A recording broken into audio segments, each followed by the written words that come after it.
Hi everybody, welcome to Chapter 9, Accounting for Current Liabilities.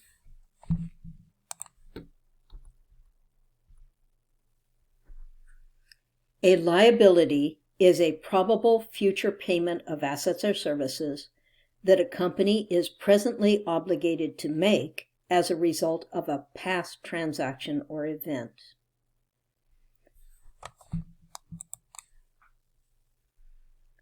Liabilities are classified as either current or long-term. Current liabilities or short-term liabilities are liabilities due within 1 year or within the company's operating cycle if longer than 1 year. Most current liabilities are paid using current assets or by creating other current liabilities. Common examples of current liabilities are accounts payable, short-term notes payable, wages payable, warranty liabilities, taxes payable, and unearned revenues.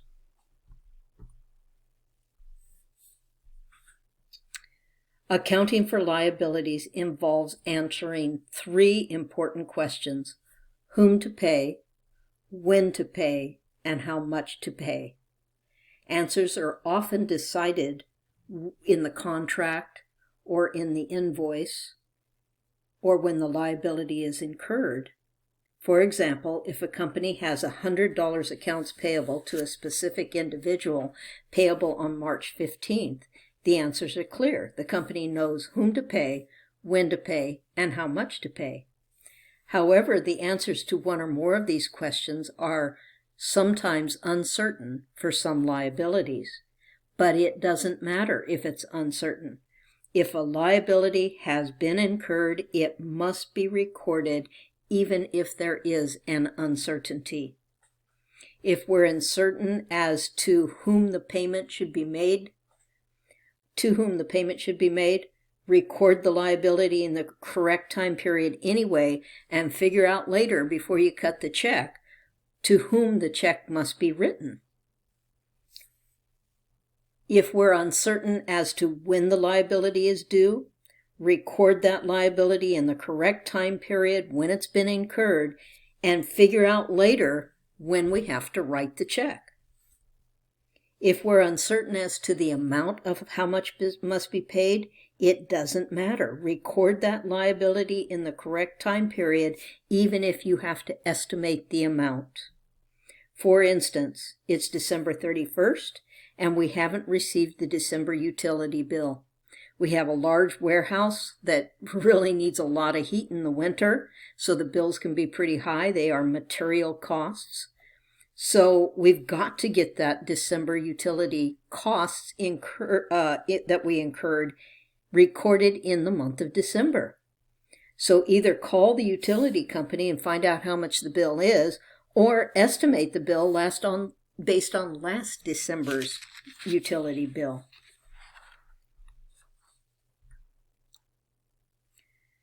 Known liabilities arise from situations with very little uncertainty.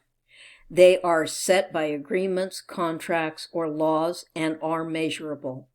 These liabilities are known as known liabilities or definitely determinable liabilities.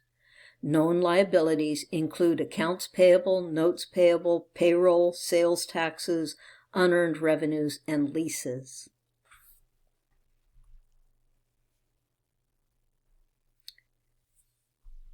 In sales tax payable, the seller collects sales taxes from the customer and holds that sales tax temporarily before paying it over to the government.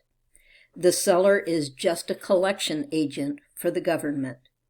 The trick to recording a transaction that includes sales tax is to remember how to record that same transaction without sales tax. In this example, Home Depot sold materials for $6,000 cash. Let's ignore the sales tax component right now. I know all of you can record that transaction. Debit, cash, credit, sales, $6,000.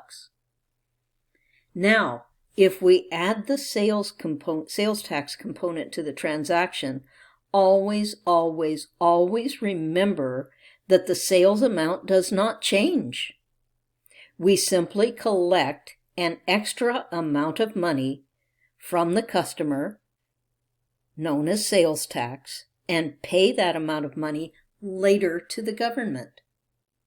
In this example, we collected an extra $300 from the customer because we charged that customer 5% sales tax.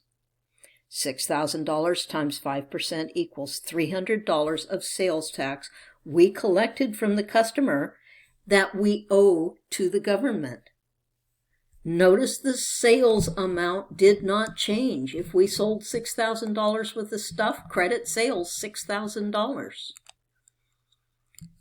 Then multiply that times the appropriate sales tax rate. 6,000 times 5% equals $300. We have a liability called sales tax payable to give that $300 to the government. And the tax that we're actually going to collect, or the money that we're going to actually collect from the customer, is $6,300. The amount of the sale plus the sales tax is the cash that we collected. Let's review unearned revenues. We went through unearned revenues in the first 3 chapters of the book. Unearned revenues are also called deferred revenues, and they are amounts received in advance from customers for future products or services. Advanced ticket sales for sporting events or music concerts are examples. In this example, Selena Gomez sells $5 million in tickets for 8 concerts. When she collected that cash, she debited cash $5 million and credited a short-term liability account called unearned ticket revenue. When a concert is played, Selena has earned 1/8 of the $5 million, or $625,000. Debit the liability, unearned ticket revenue, and credit earned revenue, which is called ticket revenue. Debit the liability and credit the earned revenue. Unearned revenue is reported as a current liability. Unearned revenue also arises with airline ticket sales, magazine subscriptions, construction projects, hotel reservations, gift card sales, and custom orders. Well, that's all for this video. In the next video, we'll talk about short-term notes payable.